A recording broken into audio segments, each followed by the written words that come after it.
O Anderson, você não gosta de fundo imobiliário, mas eu vejo YouTubers aposentando com os dividendos que eles pagam mensalmente. Tá, vamos lá, duas coisas. Você vê os YouTubers aposentando. Cara, que ele te mostrou, o YouTuber te mostrou quanto ele ganha no mês de fundo imobiliário?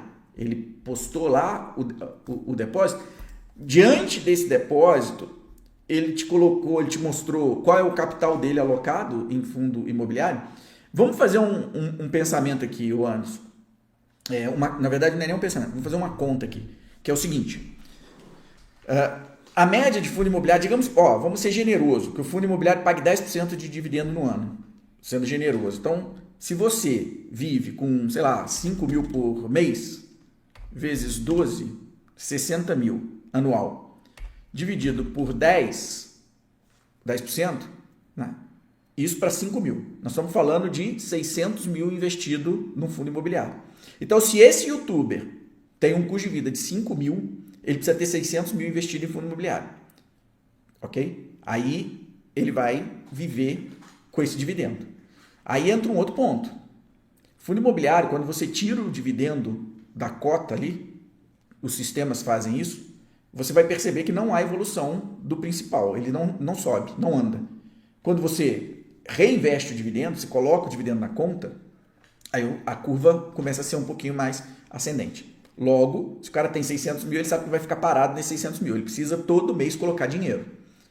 Ou seja, o retorno acumulado desse tipo de produto não faz o capital crescer. Logo, a fonte de renda do YouTube para fazer esse capital crescer não é um investimento em si, mas é uma segunda fonte de renda, ou seja, uma fonte de renda externa.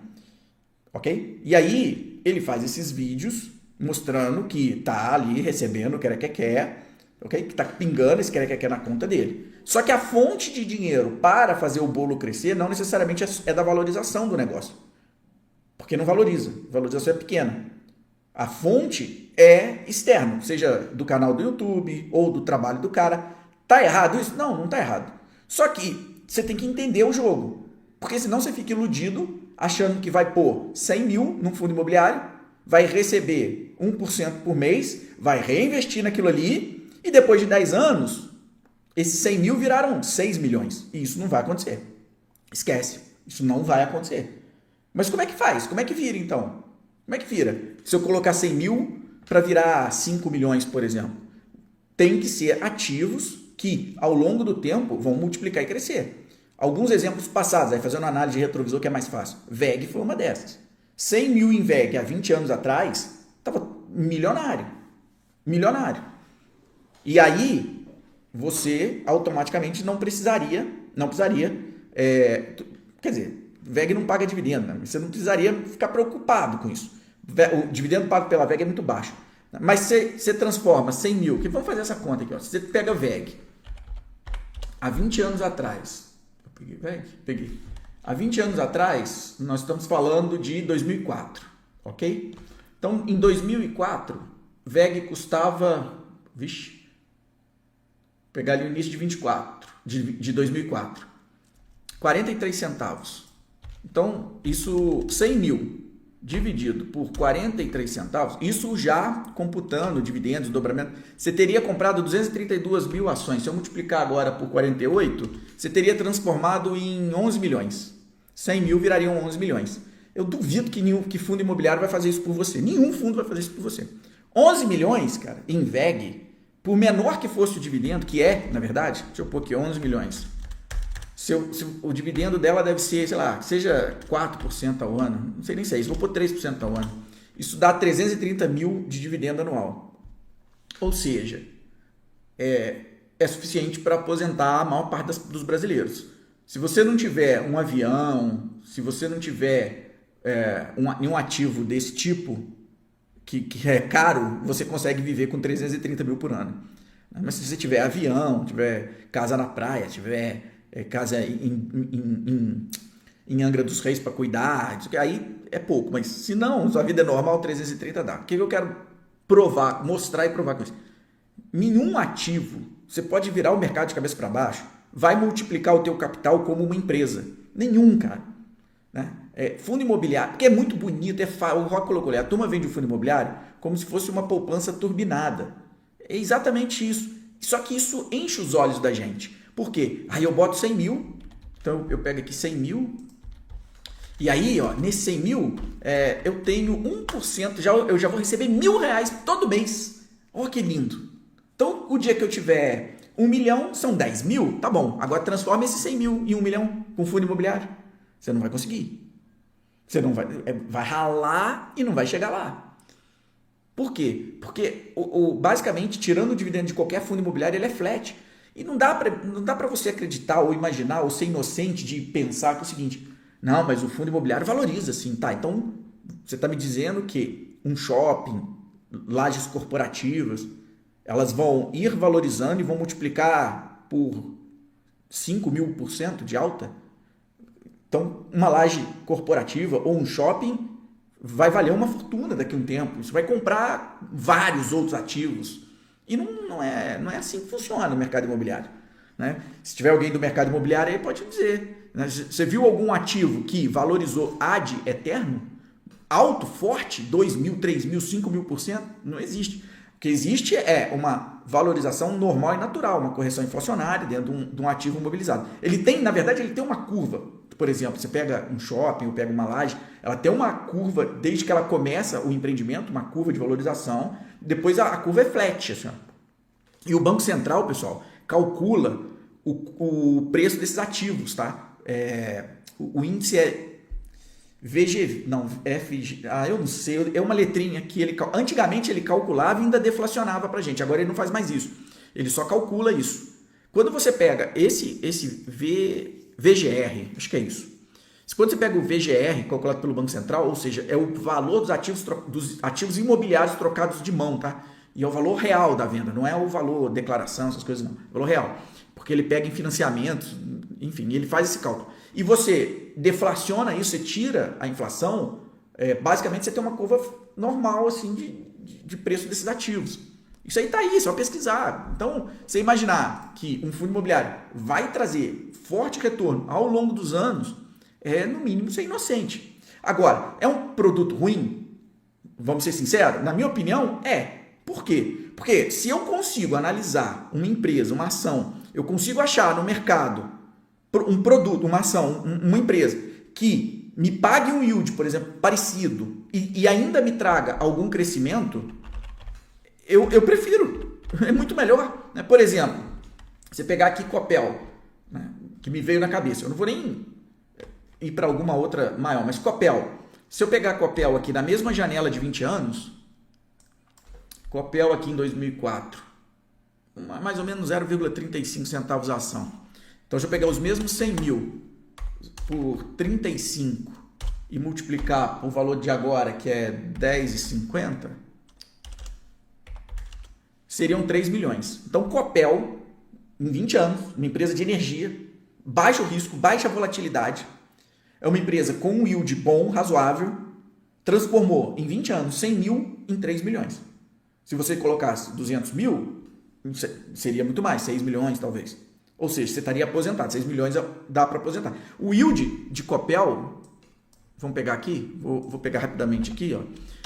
Então, você transformou 100 mil em 3 milhões. O yield é 4%. Pelo menos é o que está aqui. Né? Não sei se é mais ou menos, mas vamos lá. 120 mil por ano, dividido por 12, dá 10 mil por mês. 10 mil aposenta a maior parte das pessoas. Tá? 10 mil aposenta. Para ter uma vida tranquila, teria que ter juntado um pouco mais. Mas beleza, estou falando só de 100 mil. Qual o problema disso? O problema disso é que 100 mil em 20 anos. Eu preciso esperar os 20 anos. Ah, mas eu quero hoje. Pois é. O querer hoje faz com que você precise tirar dinheiro do investimento. Esse é o problema. Esse é o primeiro problema. 2. Ah, não, mas eu pego esse dividendo e reinvisto. Ah, então peraí. Se você vai pegar o dividendo e reinvestir, você está no produto errado por estar num produto que a valorização, a multiplicação é menor. Nos últimos 20 anos, hoje, você fala assim, você prefere Copel ou VEG? A gente já sabe o que aconteceu, você vai falar VEG. Óbvio. Não é? Ah, mas aí eu falo para você, mas VEG, o dividendo é baixo, é 2%. Sei lá quanto, Copel é 4%, é o dobro. Você não prefere Copel? Há 20 anos atrás? E aí? Você chegaria hoje e falaria assim, nossa, como eu errei. Eu preferi o dividendo ao invés de eu encontrar a multiplicação, que era a VEG. E aí você fala, poxa, se eu tivesse feito VEG, se eu tivesse comprado VEG, eu estava muito melhor do que um Copel. Mas eu fui escolher o dividendo. Pois é. Então, querer o dinheiro antes limita crescimento. Tudo bem que é uma comparação VEG com Copel, não é uma comparação justa, tá? Por quê? Quando a gente olha para o mercado, expansão, produto, tal, VEG, nada de braçada pelo mercado que ela tá. Copel é uma empresa de energia, altamente limitada no crescimento de receita. E mesmo assim entregou esse crescimento. Melhor operacional, uma série de coisas, privatização que aconteceu, por aí vai, tá? O processo de privatização dela deu um upside gigantesco. Mesma coisa você pode pensar de Sabesp. Vamos ver aqui Sabesp, ó. Olha o upside de Sabesp. De 2004 para cá, Sabesp, vamos pegar aqui 2,70. Então, Sabesp, 100 mil, era 2,70. Vou multiplicar agora por 102. 3 milhões e 700. Ou seja, uma utility, assim como Copel. Uma, em 20 anos, transformou 100 mil em 3 milhões, a outra em 3 milhões e 700. Nenhuma barrou VEG. Pois é, porque utility é um mercado que eu não tenho tanta expansão, porque ele é limitado, é óbvio, né? A Copel não pode gerar uma energia e exportar isso. Não tem jeito, né? Não tem como ela distribuir energia para a China, não é? A Vale pode exportar o minério para a China. A VEG pode exportar motor, pode expandir mercado internacional, ok? Então, não, veja bem, é uma questão de história, de análise de mercado de cada uma. Então, não é uma comparação justa, VEG com essas elétricas, mas mesmo você sendo conservador na tua tomada de decisão dentro do mercado de renda variável, que seria uma utility, você ganhou muito mais dinheiro se tivesse ficado num fundo imobiliário. Então, o ponto aqui, pessoal, é que eu já tive do lado de lá, né? Quando eu falo já tive do lado de lá, eu trabalhei em corretora, né? Fui analista, só que na época da corretora, eu fui puxado também, eu fazia bico no setor de produto. Então, eu estudei vários produtos para jogar no mercado, né? Então, contratava o emissor, no caso foi uma LCI e tal, contratava o emissor, fazia todo o processo lá de securitização e colocava a LCI no mercado. Então, eu fiquei envolto a isso. Eu sei como o mercado financeiro funciona. E ele achou uma mina de dinheiro, que são os fundos imobiliários e os fiagros. Isso é uma mina de dinheiro para o mercado. Tanto é que, se vocês olharem a proposta do Cabaré, a proposta do Paizinho, ele não coloca na brincadeira os fiagros e os FIIs. Ah, por que não? Pois é, não está colocando, não embarcou essa. Não sei se é lobby, enfim. Porque se isso acontecer, destrói o produto. E a indústria financeira, nada de braçada nisso daí. Tá? Assim, eu não duvido que as pessoas possam viver de fundo imobiliário. Só que, quanto capital tu tem para receber esse dividendo e pagar os boletos? Quanto capital tu tem investido? Esse é o primeiro ponto. 2, eu estou procurando crescimento de capital ainda. Então, lamento dizer, daqui 10, 15, 20 anos, você vai se frustrar. Eu não sei, eu sou muito cético com as coisas, né? Eu me lembro que minha mãe falava assim, Gustavo, você tem que pagar o teu INSS. Jovem, tá? Jovem. Trabalhava na empresa do meu tio e tal. Eu falei assim, mãe, eu não quero pagar isso não. Por quê? Porque eu entendi como era, o que é o INSS e o esquema de pirâmide que é. Eu falei, quando eu chegar lá na frente, para eu aposentar, mãe, eu vou contribuir uma vida inteira para ganhar 2 salários mínimos. Não? Eu prefiro ficar com esse dinheiro, não vou contribuir. E eu não contribuo. E aí, quando você entende esse tipo de jogo, né? Entende essa... Né? Você fala assim, beleza, então eu vou pelo meu caminho. Né? Por exemplo, a gente está tendo aí a possibilidade do CLT tirar um crédito consignado tendo o FGTS, né, como garantia. Não é isso? Então, ou seja, o governo agora está, né, o Paizinho está ajudando a gente, porque o CLT pode ir lá, tira uma grana e a garantia é o FGTS. Ou seja, se o empregado não pagar, o banco que emprestou o dinheiro, o banco malvadão que emprestou o dinheiro, vai lá e pega o FGTS dele. Peraí, não é mais fácil então liberar o FGTS pro cara, que dá ali 3% ao ano? Só de liberar isso, se ele colocar na Selic, que é determinada indiretamente pelo governo, né? Porque as medidas do governo fazem com que o Banco Central haja, Só isso já estaria dando mais dinheiro pro cara lá. Não, mas eu faço ele tomar o dinheiro via banco, pagando um juro maior, um juro exorbitante, que fatalmente vai quebrar o cara. E se ele não pagar, o banco vai e pega o FGTS. Que loucura. Então, quando você entende isso, que um Fiagro, a AgroGalaxy pediu recuperação judicial, teve gente que perdeu dinheiro em Fiagro. Não me diga. Foi, pois é. Então, se você tivesse correndo risco, até um risco maior de uma ação, que melhor do que o Fiagro, você não teria perdido dinheiro, você teria ganho mais dinheiro. Então, assim, entender o modelo de valorização do ativo, o que está por trás daquele ativo, faz toda a diferença na tua tomada de decisão. Aí a gente volta até no que eu falei, né? De pôr dinheiro nos Estados Unidos, você acha que investir lá fora? Cara, depende do ativo que você vai comprar, não é? Depende do que você vai comprar, cara. Depende, você vai analisar a empresa para investir o dinheiro lá, ou você só vai meio que no bumba meu boi, deixa a vida me levar, leva eu, como até o Rildo colocou ali, né? Então assim, cara, se não analisar o ativo, não entender o que estão te oferecendo, né? Agora, por exemplo, tá tendo esse zoom aí da XP, né? Basicamente, a XP pega fundo e o que os bancos usam como tesouraria, ela joga dentro do fundo porque o imposto é menor. Basicamente, é a tesouraria da XP, né? Aí, o que está ali? COI, então um monte de coisa que ela lucra absurdamente, ela joga lá, na tesouraria dela. Se você soubesse o que é COI, quem me acompanha há mais tempo, 2016 ou 2017, cara, eu fiz uma live para destruir COI. Até hoje, tem aluno que entra pro FIA, que chega até mim com uma carteira com COI. Eu falei, gente, não é possível. As pessoas não vão atrás de como é criado, o que está por trás do produto que estão oferecendo. Simplesmente vão lá e investem. E olha como é que as coisas são fáceis, né? O Paizão, o Cabaré, tá jogando mais 3 ponto alguma coisa bi de propaganda. Ok? Tá despejando. Isso vai através de influência, isso que tal. Você acha que o mercado financeiro não faz a mesma coisa, não? Ou vocês não acham estranho, assim, grande parte aí de youtubers, né? Não sei o que e tal, sempre estão ali junto com uma corretora, não sei o que, tá? Investe no exterior, estamos aqui com a corretora X, que ela que é nossa parceira e ela te dá toda. É assim que o jogo é. Então, assim, o fundo imobiliário e tal, tem uma taxa de administração alta, que é um filé mignon. Imagina, pegar ali com 1 bi de ativo, shoppings, lajes, quer que seja. Taxa de administração, sei lá até quanto é, 1%, 2%, não sei quanto é a taxa de uns fundos desses. Imagina isso, quanto que dá por ano. Hein? Quanto que dá por ano de receita para a corretora, para o banco. Eles vão querer largar a mão disso. E outra, mais importante, eu não preciso te convencer da venda do produto. Ok? Primeiro, já tem um exército de youtuber fazendo propaganda para mim. Um exército. Cada 10 vídeos que você assiste no YouTube, 11 vão falar bem de fundo imobiliário.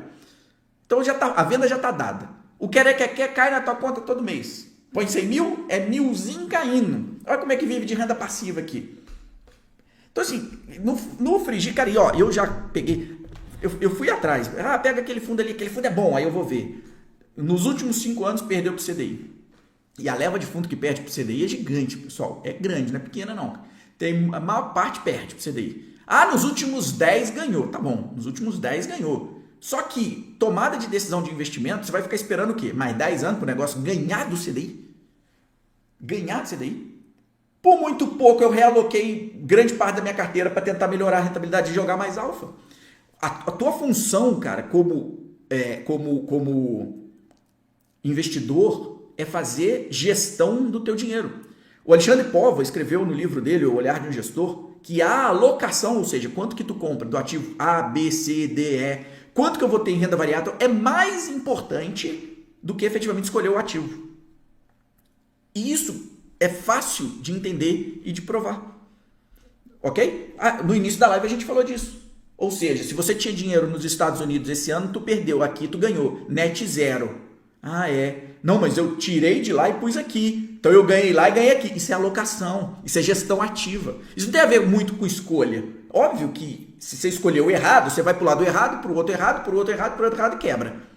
Agora, se os ativos são bons, ou seja, pular de galho em galho entre os mesmos ativos, os mesmos poucos ativos que você já estudou, gosta e está na tua carteira. Então você reduz um e joga mais para o outro. Por quê? Porque esse aqui está melhor, eu acho que ele ficou mais barato. Por exemplo, teve uma ação da minha carteira que veio com resultado ruim, caiu num dia 10%. O que eu fiz? Eu tinha outro ativo maior, posição maior, fui diminuindo e alocando no de cá. Isso é uma gestão ativa. Isso é alocar inteligentemente dentro dos ativos que você já conhece, já estudou. Você não tem que... agora eu quero procurar outro ativo. Cara, esquece isso, você vai errar. A chance de você querer procurar, analisar, adicionar um ativo, né? Na verdade não é nem chance, é o custo de oportunidade, ele é baixo. A não ser que seja algo muito barato que te chame a atenção de cara. É assim, bom, eu acredito que muitos de vocês aqui são casados ou já casaram, né? Tenta lembrar quando você conheceu teu companheiro ou companheira. Como é que foi? Muitos aqui vão falar assim, cara, bati o olho e, meu Deus, e foi assim, não é? Pois é, empresa, análise de empresa é isso. Análise de empresa você tem que olhar, ler a história, entender e falar, caraca, quero isso aqui, hein? Gostei, vou seguir aqui nessa análise. Se não, se na primeira leitura você falou, nossa, mas que negócio ruim, hein? Adorei, vou comprar. Bom, ninguém faz isso. Então, uma boa empresa, ela já vai encher seus olhos logo de cara. Você vai olhar, vai analisar, vai estudar, vai conhecer a empresa e falar assim, uau, olhar de um gestor, olha lá, isso aí, do Povo, Alexandre Povo. O livro é antigo, ele publicou já tem tempo. É um excelente livro, muito conhecimento ali. Então, pessoal, análise de empresa é isso. E aí, quando você vê essa pessoa, quando você vê essa ação, essa empresa, você vai querer casar. Só que, diferentemente do casamento, na bolsa, você pode ser poligâmico, não é? Você não precisa ter uma, pode ter 2, 3, 4. E você pode ficar trocando entre elas, ok? Porque o custo de procurar, adicionar, achar outra é maior do que efetivamente ficar muito bom nessas poucas e, opa, vou aumentar essa daqui, dar uma reduzida aqui e tal, e por aí vai. Mais perguntas?